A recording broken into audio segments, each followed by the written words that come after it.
नमस्कार जोहार, आपका स्वागत है खबर छत्तीसगढ़ में। तो आइए जानते हैं छत्तीसगढ़ के हर छोटे बड़े शहर से 25 फटाफट बड़ी खबरों को। इससे पहले यदि आप वीडियो को लाइक नहीं किए तो लाइक कर दीजिए और चैनल में नए हैं तो चैनल को सब्सक्राइब कर लीजिए। और आप वीडियो को कहां से देख रहे हैं कमेंट बॉक्स में हमें जरूर बताइए। बीपीएल कार्डधारियों को 3 महीने का चावल एक साथ, एपीएल के लिए यथावत, शक्कर नमक के लिए जाना पड़ेगा पीडीएस दुकान और समंजस में दुकानदार। यह सार्वजनिक वितरण प्रणाली के अंतर्गत मुख्यमंत्री खाद्यान्न सहायता योजना के तहत बीपीएल राशन कार्ड धारकों को वर्षा ऋतु में 3 महीने के राशन एक साथ जून महीने में वितरण करने का निर्णय पहली बार राज्य सरकार द्वारा लिया गया। मैं एक साथ चावल के वितरण को लेकर पक्ष विपक्ष के अपने अपने तर्क हैं, लेकिन इससे आम नागरिकों और दुकान संचालकों की क्या स्थिति रहेगी, जानिए पूरी खबर। राज्य सरकार के निर्देश पर पहली बार सार्वजनिक वितरण प्रणाली के अंतर्गत मुख्यमंत्री खाद्यान्न सहायता योजना के अंतर्गत बीपीएल कार्ड धारकों को वर्षा ऋतु पर जून, जुलाई और अगस्त 3 महीने का चावल एक साथ जून महीने में वितरण किया जाएगा। वहीं मुंगेली जिले के सभी 397 दुकानों में 10 जून तक भंडारण करने का लक्ष्य रखा गया। इसके साथ ही जिले के आचान कमार टाइगर रिजर्व के 9 दुकानों में जो वर्षा ऋतु में पहुंच विहीन हो जाते हैं उनके लिए 4 महीने के राशन एक साथ वितरण किए जाएंगे। तो वहीं जिले के बाकी 387 पीडीएस दुकान के लिए बीपीएल कार्डधारियों को जाकर 3 महीने के चावल के लिए 6 बार अपने थंब का स्कैन करवाना होगा, जिसके बाद उन्हें 3 माह का चावल एक साथ दे दिया जाएगा। नक्सलियों का इंटरनेशनल कनेक्शन आया सामने। तुर्की, फिलीपींस और श्रीलंका में नक्सल चीफ बसवराजू को दी गई श्रद्धांजलि। मैं छत्तीसगढ़ के अबूझमाड़ क्षेत्र में 21 मई को हुए एंटी नक्सल ऑपरेशन में सुरक्षा बलों को एक बड़ी सफलता हाथ लगी है। मैं डीआरजी के जवानों ने नक्सल संगठन के टॉप कमांडर और 1 करोड़ के इनामी नंबाला केशव राव उर्फ बसवराजू उर्फ गगन्ना को मुठभेड़ में मार गिराए। इस ऐतिहासिक कार्रवाई में 30 नक्सली मारे गए, जिनमें कई सेंट्रल कमेटी के सदस्य भी शामिल है। नक्सलियों को ढेर करने वाले 295 पुलिसकर्मियों का हुआ प्रमोशन। डीजीपी गौतम ने जारी किया आदेश। छत्तीसगढ़ के बस्तर जिले में नक्सलियों को ढेर करने वाले पुलिसकर्मियों को सरकार ने आउट ऑफ टर्म प्रमोशन दिया। इस लिस्ट में लगभग 295 अलग अलग जिलों में पदस्थ एएसआई, सिपाहियों, सब इंस्पेक्टर और सिपाहियों को आउट ऑफ टर्म प्रमोट किए गए। मैं इसका आदेश डीजीपी अरुणदेव गौतम के द्वारा जारी किया गया। मैं जानकारी के मुताबिक आदेश में इस बात का साफ जिक्र किया गया है कि यह प्रमोशन नक्सल ऑपरेशन के दौरान बहादुरी दिखाने वाले जवानों को दिया जा रहा है, जिसके तहत अब कुछ को इंस्पेक्टर और सब इंस्पेक्टर तो वहीं कुछ को हवलदार से एएसआई बनाया गया है। युक्तिकरण के तहत शिक्षकों की काउंसलिंग की तारीख घोषित, सूची अब भी जारी नहीं। छत्तीसगढ़ में युक्तिकरण की प्रक्रिया के तहत अतिशय सहायक शिक्षक और व्याख्याता के लिए काउंसलिंग की तिथियां घोषित कर दी गई है, लेकिन अब तक अतिशय शिक्षकों की सूची जारी नहीं की गई है, जिससे शिक्षक समुदाय में असमंजस की स्थिति बनी हुई है।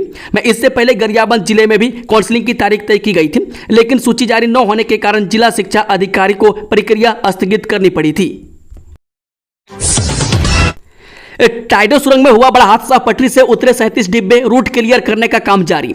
छत्तीसगढ़ के जगदलपुर रेल मार्ग पर एक बड़ा रेल हादसा हुआ है, जिसमें डी रेल का मामला सामने आया है। यह घटना अरकू सेक्शन के चिड़मपल्ली और टाइडा के बीच सुरंग में हुई है, जिसमें 37 डिब्बे पटरी से उतर गए। मैं इसमें से 30 वैगनों को क्लियर कर दिया गया, जबकि बाकी बोगियों को हटाने का काम रेलवे कर्मचारियों द्वारा लगातार जारी है। मैं घटना कल की है, जब अरकू सेक्शन के चिड़मपल्ली और टोयडा के बीच सुरंग में डी हुआ। मैं रेलवे के 300 मजदूरों के साथ डीआरएम, एडीआरएम, एसडीओपी सहित टेक्निकल की टीम मौके पर पहुंच गई है। वह 5 एक्सीडेंट रिलीफ ट्रेन मौके पर पहुंच गई है और पटरी से उतरे बोगियों को हटाने का काम जारी है। मैं जगदलपुर से चलने वाली सभी यात्री ट्रेन और मालगाड़ियों का परिचालन फिलहाल बंद है। 16 जून से स्कूलों में शुरू होगा शाला प्रवेश उत्सव का आयोजन, सचिव ने जारी किए महत्वपूर्ण निर्देश। छत्तीसगढ़ स्कूल शिक्षा विभाग ने 16 जून 2025 से राज्य भर में शाला प्रवेश उत्सव का आयोजन करने के लिए आवश्यक तैयारियों को लेकर निर्देश जारी किए। मैं स्कूल शिक्षा सचिव सिद्धार्थ कोमल सिंह परदेशी द्वारा जारी पत्र में बताया गया कि राष्ट्रीय शिक्षा नीति 2020 के तहत गुणवत्ता युक्त शिक्षा और स्वच्छ सुंदर वातावरण प्रदान करना शासन की प्राथमिकता है। इसी दिशा में इस वर्ष भी विभिन्न स्तरों पर शाला प्रवेश उत्सव का आयोजन किया जाएगा। छत्तीसगढ़ में पश्चिमी विक्षोभ कराएगा बारिश, 25 जिलों में ऑरेंज व येलो अलर्ट जारी। छत्तीसगढ़ में मानसून की एंट्री के साथ प्रदेश के सभी 33 जिलों में हल्की से मध्यम बारिश का दौर जारी है। वह बस्तर संभाग के जिलों में अभी मध्यम से भारी बारिश हो रही है। वह प्री मानसून की वजह से प्रदेश के अलग अलग जिलों में हल्की और मध्यम बारिश का दौर जारी है। मानसून सप्ताह भर में पूरे राज्य में सक्रिय हो जाएगा। वहीं मौसम विभाग ने 16 जिलों में बारिश का ऑरेंज और 9 जिलों में येलो अलर्ट जारी किया है। यहाँ बारिश के साथ बादल गरजने और आकाशीय बिजली गिरने की घटना हो सकती है। लगातार बारिश से नॉर्थ नौतपा का असर बिल्कुल खत्म हो गया। वहीं बलौदा बाजार जिले के पाहंदा गांव में आकाशीय बिजली गिरने से एक शख्स की मौत हो गई, जबकि 8 लोग घायल। घायलों को जिला अस्पताल में भर्ती कराया गया। बता दें कि रायपुर मौसमी विभाग ने प्रदेश के कोंडागांव, उत्तर बस्तर, कांकेर, धमतरी, बालोद, गरियाबंद, महासमुंद, जांजगीर चांपा, बिलासपुर, कोरबा, जसपुर, गोरला, पेंड्रा, मरवाही, मुंगेली, सरगुजा, सूरजपुर, कोरिया, बलरामपुर जिले के लिए ऑरेंज अलर्ट जारी किया। यहां बारिश के साथ आकाशीय बिजली गिरने और बादल गरजने की घटनाएं हो सकती है। इस दौरान 40 से 60 किलोमीटर प्रति घंटे की रफ्तार से हवा चलने की भी संभावना है। बीजापुर के मद्देड़ नेशनल पार्क में आईईडी ब्लास्ट, 3 ग्रामीण घायल। जो नक्सल प्रभावित जिले बीजापुर के मद्देड़ में आईईडी ब्लास्ट हुआ है। मद्देड़ थाना इलाके में नेशनल पार्क के बंदेपारा में नक्सलियों ने आईईडी ब्लास्ट किया। मैं इसमें 3 ग्रामीण गंभीर रूप से घायल हो गए। मैं नक्सलियों ने नेशनल पार्क के इलाके में आईईडी को प्लांट किया था। मैं जैसे ही ग्रामीण इस क्षेत्र में गए, वे नक्सलियों द्वारा लगाए गए प्रेशर आईईडी की चपेट में आ गए। मैं तीनों ग्रामीण दमपाया, एर्रा गुफा पारा के निवासी हैं और काम से बंदेपारा जा रहे थे। मैं तभी यह आईईडी के चपेट में आ गए। मैं तीनों ग्रामीणों को पैर और चेहरे पर गंभीर चोटें आई हैं। इस घटना से बीजापुर के मद्देड़ इलाके में अफरा तफरी मच गई है। हिंदू संगठन का प्रार्थना सभा में हंगामा, धर्मांतरण का आरोप, 9 लोग अरेस्ट। जे पद्मनाभपुर थाना क्षेत्र के एक घर के अंदर प्रार्थना सभा चल रही थी, मैं जिसे लेकर हिंदू संगठन ने आपत्ति जताई। मैं हिंदू संगठन ने आरोप लगाया कि प्रार्थना सभा की आड़ में धर्मांतरण की गतिविधियां संचालित थी। मैं बजरंग दल के कार्यकर्ताओं ने आरोप लगाया कि इस दौरान हिंदू देवी देवताओं के खिलाफ अभद्र टिप्पणियां की गई। इस मामले में 9 लोगों को गिरफ्तार किया गया।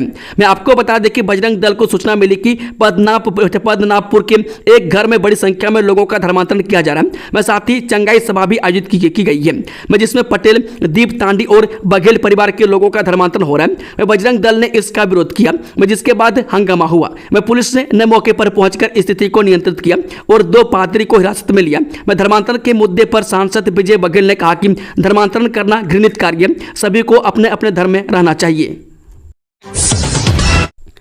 जसपुर में नाइजीरिया का नागरिक गिरफ्तार, अवैध रूप से आया था भारत। जो ऑपरेशन सिंदूर के बाद से छत्तीसगढ़ की पुलिस लगातार एक्टिव है। मैं सभी जिलों और थानों में लगातार चेकिंग अभियान चल रहा है। मैं इस बीच जसपुर पुलिस ने बिना वीजा और पासपोर्ट के जसपुर में निवास करने वाले एक नाइजीरियन नागरिक को गिरफ्तार किया है। मैं नाइजीरियाई मूल का एक व्यक्ति बिना वीजा और पासपोर्ट के अवैध रूप से भारत में घूमता पाया गया। मैं पुलिस ने उसे हिरासत में ले लिया है। मैं उसके खिलाफ विदेशी विषयक अधिनियम 1946 की धारा 14 के तहत केस दर्ज किया गया। मैं जसपुर के एसएसपी शशि मोहन सिंह ने बताया कि 29 मई को रात्रि लगभग 8 बजे सिटी कोतवाली पुलिस को मुखबिर से सूचना मिली।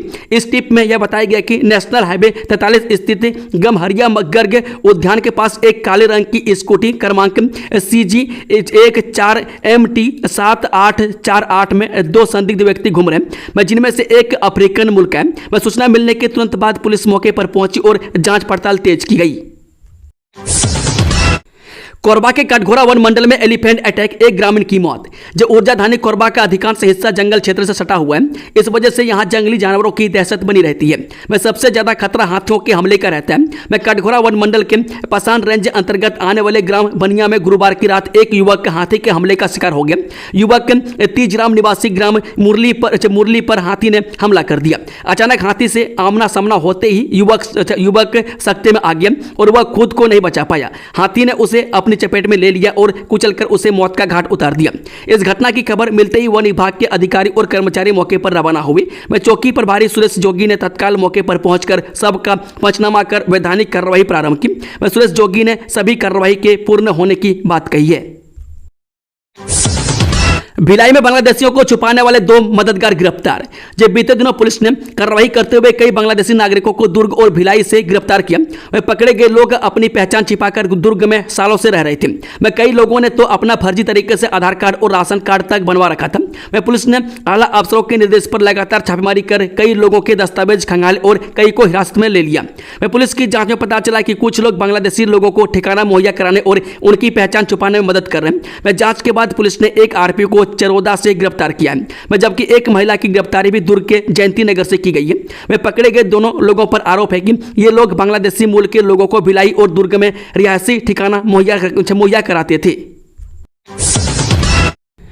नवा रायपुर का सीबीडी बनेगा स्मार्ट सिटी का नया लैंडमार्क। मनोरंजन, तकनीक, रोजगार और स्टार्टअप का बनेगा हब। हर तरह की खरीदारी के लिए सुपरमार्केट, 100 से अधिक रिटेल दुकानें आवंटित। यह छत्तीसगढ़ की राजधानी नवा रायपुर के सेक्टर 21 में 2,65,000 वर्ग फीट में निर्मित 6 मंजिला सेंट्रल बिजनेस डिस्ट्रिक्ट देश के इस पहली स्मार्ट सिटी की नई पहचान बनने की दिशा में तेजी से अग्रसर है। नवा रायपुर का नवनिर्मित रेलवे स्टेशन इसके पास ही है, जिस वजह से यह सीबीडी रेलवे स्टेशन के नाम से ही जाना जाता है।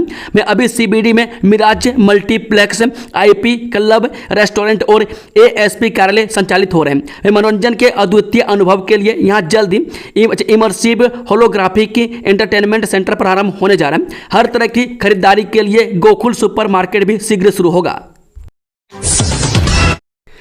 छोटा हाथी पलटने से 20 से अधिक घायल, 2 की हालत नाजुक। 10 गात्रा कार्यक्रम में जाने के दौरान हुआ हादसा। जिले में एक सड़क दुर्घटना की खबर सामने आई है। गोरला के कल्याणिका स्कूल के पास एक छोटा हाथी वाहन अनियंत्रित होकर पलट गया। इस घटना में 20 से अधिक लोग घायल हुए हैं, जबकि 2 की हालत गंभीर है। सभी घायलों का अस्पताल में इलाज जारी है। बताया जा रहा है कि वाहन में 20 से भी अधिक लोग सवार थे, जो अमरैया टोला से बड़ावन टाण गांव में एक 10 गात्रा कार्यक्रम में शामिल होने जा रही थी। जानकारी के अनुसार मेटाडोर तेज रफ्तार में था और मोड़ पर संतुलन बिगड़ने के कारण पलट गया। हादसे के बाद मौके पर चीख पुकार मच गई। आसपास के लोगों ने तुरंत 112 और पुलिस को सूचना दी। नवीन विधानसभा परिसर में अंबेडकर की प्रतिमा स्थापित करने की मांग। नेता प्रतिपक्ष महंत ने विस अध्यक्ष रमन सिंह को लिखा पत्र। नेता प्रतिपक्ष डॉक्टर चरणदास महंत ने छत्तीसगढ़ के विधानसभा अध्यक्ष डॉक्टर रमन सिंह को पत्र लिखकर नवीन विधानसभा परिसर में भारत रत्न बाबा साहेब भीमराव अंबेडकर की प्रतिमा स्थापित करने का अनुरोध किया है। प्रतिपक्ष डॉक्टर चरणदास महंत ने अपने पत्र में कहा कि मेरे छत्तीसगढ़ विधानसभा के अध्यक्ष के तौर पर कार्यकाल के दौरान भारत रत्न बाबा साहेब भीमराव अंबेडकर की प्रतिमा प्रस्तावित नवीन विधानसभा परिसर में स्थापित करने की घोषणा की थी। मैं अब यह ज्ञात हुआ है कि प्रधानमंत्री नरेंद्र मोदी नवंबर 2025 को नवनिर्मित छत्तीसगढ़ विधानसभा के स्थापना दिवस समारोह में भाग लेने के लिए सहमति प्रदान कर दी है। पत्नी ने अपने ही पति की दूसरी शादी करवाई, फिर रच डाली ये बड़ी साजिश। मैरिज ब्यूरो बना फेरेब का अड्डा। ये सकरी थाना क्षेत्र में एक चौंकाने वाला धोखाधड़ी का मामला सामने आया है, जिसमें सतनाम मैरिज ब्यूरो की संचालिका चित्रा कुमार ने अपने ही पति की शादी दूसरी युवती से करवा दी और मिलकर उससे करीब 7 से 8 लाख रुपए की ठगी कर ली। पीड़ित युवती दमयंती की शिकायत के बाद पुलिस ने मामला दर्ज कर जांच शुरू कर दी है। थाने में घुसकर कहा मुझे मरना है, युवक ने अपने ही गले पर चलाया ब्लेड। पुलिस के सामने आत्महत्या की कोशिश।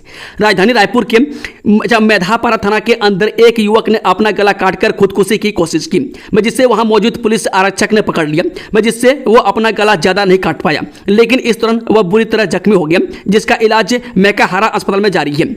बताया जा रहा है कि बीती रात करीब 7:30 बजे एक अज्ञात 25 वर्षीय युवक मेधापारा थाना पहुंचा और थाना में मौजूद दिवस अधिकारी कक्ष में जब वहां मौजूद पुलिसकर्मियों ने उससे पूछा कि क्या तकलीफ है, तो उसने कहा कि मुझे मरना है, और इतना कहते हुए आत्महत्या करने के उद्देश्य से पहले से अपने हाथ में छिपाकर रखे हुए ब्लेड से अपने ही गले पर वार कर दिया, जिसे देख वहां मौजूद पुलिसकर्मियों के द्वारा रोकने का प्रयास किया गया, लेकिन तब तक वह अपने गले पर ब्लेड चला चुका था। सीबीआई ने रायपुर में वरिष्ठ लेखा परीक्षक के ठिकानों पर दी दबिश। पत्नी और पुत्र के नाम पर कुल 3 करोड़ 32 लाख से अधिक की संपत्ति का खुलासा। सीबीआई ने भारतीय लेखा एवं लेखा परीक्षण विभाग के वरिष्ठ लेखा परीक्षक के ठिकानों पर दबिश दी है। सीबीआई ने वरिष्ठ लेखा परीक्षक के खिलाफ आय से अधिक संपत्ति के मामले में एफआईआर दर्ज की है। वरिष्ठ लेखा परीक्षक की पत्नी और पुत्र के नाम पर कुल 3 करोड़ 32 लाख 93,298 रुपये कीमत से ज्यादा की चल अचल संपत्तियों का खुलासा हुआ है। मोदी को सिंदूर पसंद है तो अपने मंत्रियों से कहें एक एक दिन माथे में सिंदूर लगाकर आए। नेता प्रतिपक्ष डॉक्टर चरणदास महंत ने कसा तंज। ऑपरेशन सिंदूर के बाद भाजपा घर घर सिंदूर अभियान शुरू करने जा रही है। इस पर कांग्रेस और विपक्ष तीखा हमला बोल रही है। वह छत्तीसगढ़ के नेता प्रतिपक्ष डॉक्टर चरणदास महंत ने भी इसे लेकर भाजपा को आड़ो हाथों लिया है। उन्होंने कहा कि ऑपरेशन सिंदूर एक बढ़िया कदम था, लेकिन उसके बाद मोदी कह रहे हैं कि उनकी रगों में गर्म सिंदूर बह रहा है, वह हास्यास्पद है। उन्होंने कहा कि यदि मोदी को सिंदूर इतना ही पसंद है तो अपने मंत्रियों से कहें एक एक दिन माथे में सिंदूर लगाकर आए। नेता प्रतिपक्ष डॉक्टर चरणदास महंत ने कहा कि इसका सभी तरफ विरोध हो रहा है। छत्तीसगढ़ कांग्रेस के संचार प्रमुख ने सिंदूर बांटने आने वाले भाजपाई को चप्पल से पीटने की बात तक कही है। इस पर नेता प्रतिपक्ष ने कहा कि अभी तक पार्टी आलाकमान की तरफ से इसका विरोध करने का कोई निर्देश नहीं आया है। मौत बांट रही है मेडिकल दुकानें, नाबालिगों को दी गई गर्भपात की गोलियां, 48 घंटे में 2 की मौत। जिले में प्रतिबंधित गर्भपात की दवाइयों की खुलेआम बिक्री ने 2 नाबालिगों की जान ले ली, जिससे इलाके में सनसनी फैल गई है। इन मामलों ने स्वास्थ्य प्रणाली और दवा नियंत्रक स्वास्थ्य व्यवस्था की गंभीर खामियों को उजागर कर दिया है। बता दें कि पहला मामला सरगुजा से, जहां एक मां अपनी नाबालिग बेटी की दर्दनाक मौत को अंजाम भी नहीं भुला पाई है। उनकी बेटी के साथ उसके ही नाबालिग प्रेमी ने पहले शारीरिक शोषण किया और फिर जब वह गर्भवती हो गई तो बिना किसी चिकित्सीय परामर्श के उसे गर्भपात की दवाइयां खिला दी। वह दवा के सेवन के बाद उसकी तबीयत बिगड़ती चली गई और इलाज से पहले ही उसकी मौत हो गई। वह दूसरा मामला जसपुर जिले से है, जहां 14 वर्षीय नाबालिग की 4 माह की गर्भवती थी। मैं आरोप है कि उसके प्रेमी ने भी उसे गर्भपात की दवाइयां जबरन दी, जिससे उसकी हालत बिगड़ गई और उसकी भी जान चली गई। इस दोनों मामलों में एक बात समान है कि समान है, बिना डॉक्टर की निगरानी और परामर्श के नाबालिगों को गर्भपात की दवाइयां दी गई और नतीजा जानलेवा साबित हुआ। दोस्तों, खबरों का सिलसिला समाप्त होता है। जानकारी पसंद आए तो वीडियो को लाइक, शेयर, चैनल को सब्सक्राइब जरूर कर लें और कमेंट बॉक्स में कमेंट करके बताएं कि आप न्यूज को किस जिला पंचायत से देख रहे हैं। Thank you, all the best. जय हिंद, जोहार छत्तीसगढ़ वासियों।